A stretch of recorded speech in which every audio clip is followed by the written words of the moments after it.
Hey yo, what's good everyone? Welcome guys! Today we're gonna check out a Catholic sister as Yusuf Estes. I have no idea who the hell is that, why he accepted Islam. This is a new video from 2011. I love checking out these Islamic videos to learn more about this beautiful religion. And yeah, of course, I want to check out also many of these stories of people that accepted Islam in their lives. So without any further ado, let's watch it together. Sister, thank you for waiting. Would you please state your name and occupation, then state your question? I'm Sakina. Wait, where do they make these this type of television shows? Really interesting. D'Souza, and I'm a Catholic. I believe Brother Yusuf was a Catholic before. I would like to ask him the simple question. He was brought up like a Catholic, but what made him change? Doesn't he believe that the Messiah is true, or did he ever feel that the Catholic religion, has not brought up any Messiah and the Bible is false? I would like to just know what that means, because he said he was a Catholic before and now he has become a Muslim. What made you change? What was that storyline before? Doesn't he believe that there is a Messiah, or the Messiah had come, saved us, died on the cross? Thank you very much for a good question. Yeah, I mean, we know that. I've been reacting to plenty of the Quran videos, Islamic videos, so of course I know. This girl probably don't know anything about the Islamic religion to say that they don't believe about the Messiah, because obviously in Islamic religion, in Islam, Jesus existed and was a Messiah of Allah. So this girl don't know anything, but it's okay, you know. We all are ignorant until we learn the things, you know. I hate to disappoint you, but I wasn't a Catholic. But I was with a Catholic priest the night that he accepted Islam. And I asked him these questions you asked me. Because after all, I was still a Christian, a preacher in Christianity, and I wanted to know why my best friend, a Catholic priest, had converted. That's a pretty weird thing. A Catholic priest is not like a regular preacher in the Protestant religion. Wow, a Catholic priest? Wow, that's crazy. A Catholic priest converted. That is insane. I never expected that to happen. Catholic priest has given up everything. He's given up his life to be a Catholic priest. When he enters into this realm, he's basically given away everything. He can't have a wife, he can't have children, obviously no grandchildren. He has no home, he just lives in a rectory or wherever they give him a place to stay. And he's sent wherever they tell him to go, do whatever he's told to do, and that's it. And he cannot disobey the Pope, otherwise they can kick him out of the religion, and if they do, he's excommunicated and he goes to hell forever. So how would a person like this want to become one of those Muslim terrorists? That's what I wanted to know. He explained in a very few beautiful words something that I came to learn for myself. He said that he was sincerely in the Catholic religion because he believed in God, that he had studied, his degree was in theology, and a part of the teaching that they as priests have is to study Islam. Every priest is forced to study Islam. Now Wait, is that actually true? I never heard such a thing before. I mean, it's not like I'm a friend with any priest, but that sounds, I don't know. Wow. But maybe in some countries, I don't know. I never heard of that in Italy. You may not know that, but you can ask your priest and he'll confirm it.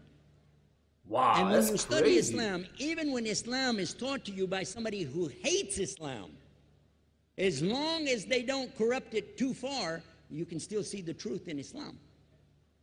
A classical example happened to me just recently when I was in Saudi Arabia. A friend of mine, very old copy of one of the first Qurans ever translated to English by George Sale. George Sale hated Islam, he hated the Muslims, but when he translated the Quran to English, he was true to the text of the words. Although maybe not getting all the meaning, He certainly was true to the text of the words. I was shocked when I read it. Have you seen it? You know what I'm talking about? Amazing. And listen to this. George Bernard Shaw, for instance, is one of many, a long list of people who read this and realized the truth of Islam. When people see the truth of Islam, it can change them if they want to be guided. If they want the truth, it can change them. You might think, I'm a Catholic, I'll never be anything but a Catholic. But I'm going to ask you a question, and I want you to be honest. This is not for you to, start a debate, but just be honest. Was Jesus a Catholic? Of course not, he was Jewish. And it's not open to debate, so there's no point in opening that up because you know and I know he wasn't. The Catholic Church was in business about 300 years before Jesus was born. It's on their website. Don't go like this. It's on their website. That's where I took it from. The Catholic Church was really started in Rome by Alexander the Great. Do you know what the word Catholic means? It means universal. It was the universal church for the Roman Empire. If you didn't join it, you could not be a Roman citizen. And it was opposed to the teachings of Judaism and opposed to the teachings of the early Christians. Wait. I never heard such a thing before. I mean, I want some fact checking. Please let me know in the comment section because this is all new to me.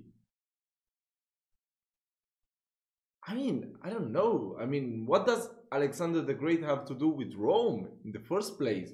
I mean, I don't even know if he ever gone to Rome. I mean, since he was 18 that his father Philip died, he started on conquering any place until his death. Well, wait, he died like 15 years afterwards. I don't know if he ever gone to Rome. I thought he kept expanding east from Macedonia. That sounds so weird.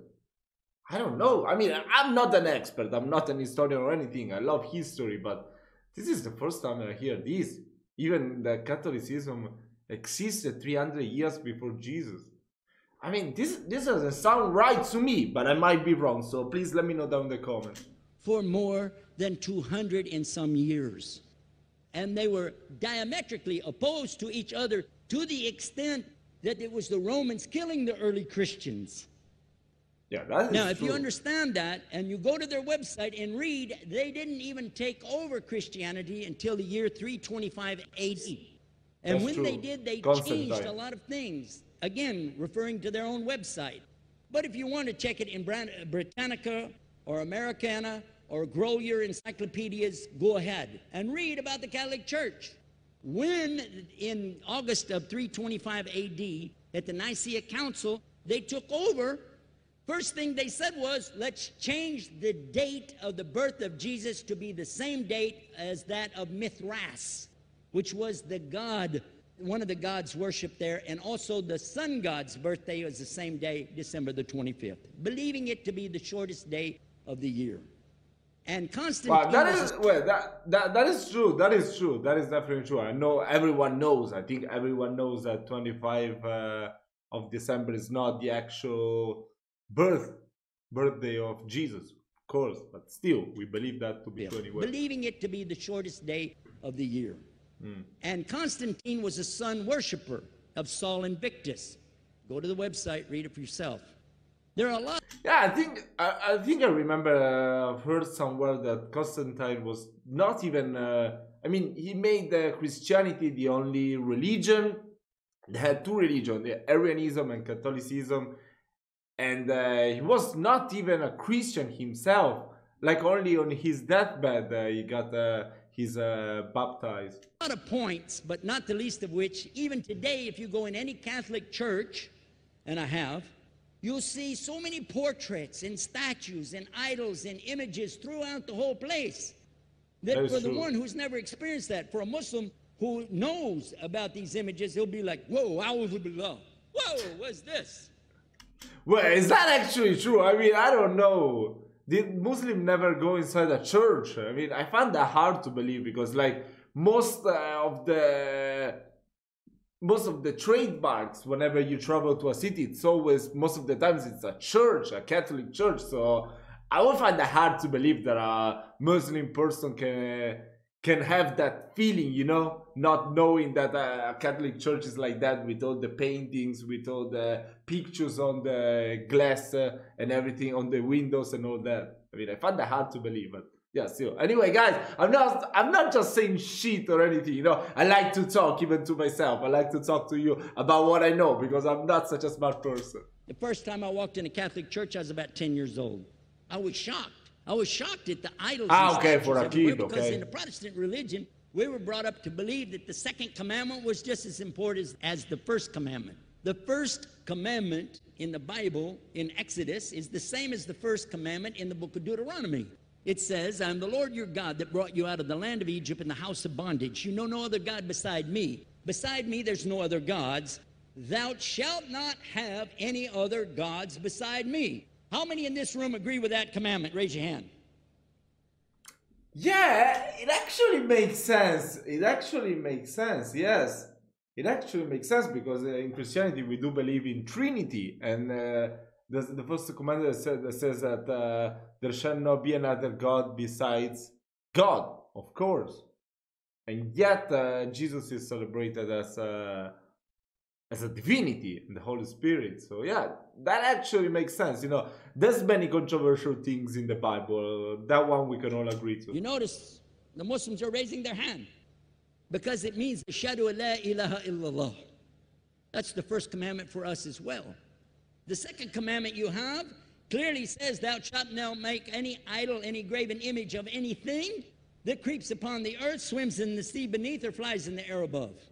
And I was sitting in a church one time, sitting there in the morning service, watching, you know, the preacher talk. And, you know, they go on and on and on. And sometimes you lose your train of thought. I was looking. That's definitely true. Whoa.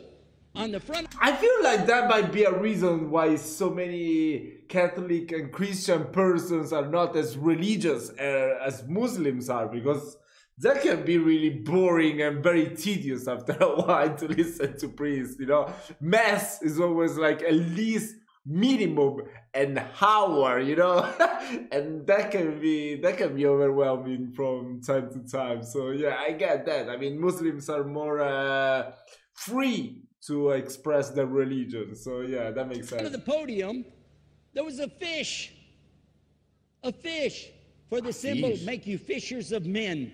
It had a fish. Really? I said, whoa. Then I looked up above his head at the big stained glass window, and it had a dove, and he had the olive branch in his mouth. The dove is flying, the bird, you know? I said, whoa. And then I look over here, and there's a cross with a man hanging on it. And I said, wow, they didn't miss a single one. They got them all. Something walking on the earth, something swimming in the sea beneath, something flying in the air above. So look at these two things. Clearly, the first two of the 10 commandments, bang, bang, boom. Because if you said God is more than one, where did you get it from? When Jesus is talking to his own companions and they ask him, what's the greatest commandment? Mark 12:29. Clear. The greatest commandment is to know, O Israel, the Lord your God is one God. And you have to love him with all your heart and all your mind and all your strength. And this is no different from what Prophet Muhammad ﷺ was saying, the same thing to his people. Same thing I mentioned in the lecture. This is certainly for us the same. So what you see is Muslims practicing the commandments, and you see people claiming the commandments but practicing something else. And I have seen more converts from the Catholic Church than any other of the many sects of Christianity, and especially from the nuns, priests, and even an archbishop. And all of them are better than me. Those guys and women that I see do this, they still sacrifice their whole life to get the true message of Islam, not only to you, but to Muslims as well, because we all need to know about it. But thanks for a great question. That was really nice. That was really nice. But I mean, if you think about it, it's not like Christianity has multiple divinities, because, you know, of course we do we do accept that Jesus is not God. Jesus is the Son of God. I mean, that might be treated as a divinity, but everyone knows that God is the only divinity that we do worship, and we do worship also the Son. I don't know. I mean, it's kind of confusing, but still, we do not have another God besides God. That's what I'm trying to say. So sometimes maybe I'm not clear, but still, it's like that. But yeah, guys, this video was really interesting. I really love reacting to this type of videos, debate like the one of the Dr. Zaik, I think his name was. So if you have any more videos to recommend me to learn more about religion, please do so. Type it down in the comment section and I'm gonna check out those videos as soon as possible. I wish you a lovely night and I will see you next time.